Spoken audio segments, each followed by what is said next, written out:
Egunon, historiazaleok, Hauxe dezu, aurkezpen ofiziala edo. Zer topatuko dezue hemen? Zein da asmoa, zein izango da ahalegina? Sekretutxo bat. Mundua aldatu da. Gaur egungo gaztiek beste formatu diferente batzuetara lerratzen die itxuan eta logikoa da. Sare sozialetan bideoa da nagusi, hauxe. Eta txalupa hori ezin du galdu euskerak.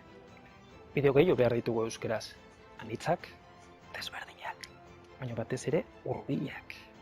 Oso hurbilak, oso hurbilak, oso. Hoxe izango da Sorginetxe istorioak gunearen helburu nagusitako bat. Istorioak nunai aurkitzie, jasotzie, sortzie, erabat libre. eta euskeraz kontatzie, eta euskeraz koxatzie. Ta kuidau, dana neuk egina da. Tipo bakar bat, apur bat traketxa gainea, eta ez profesionala nabarmen. Baina bai oso saiatua eta egoskorra, oso egoskorra. Alegia, barkatu gabezi edo huts teknikoak, ze izan die, eta izango die gehiago, Hilabetetxo gogorra darama. esperimentatzen, hoiek aldala gutxitzeko. Eta ondo eginak, hobeto egin ahal izateko, hobeto pasatzeko.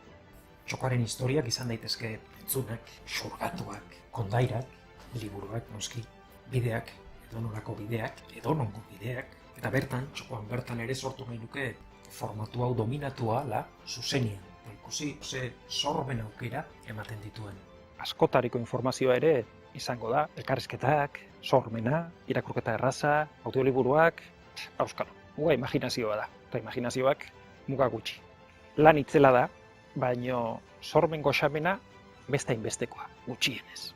Beraz hau ez da izango epe laburreko kapritxoa, denboralditxo luze batez espero dut bideoak sortzen egotea, edo zer izpide, edonon, eta euskera bidaide.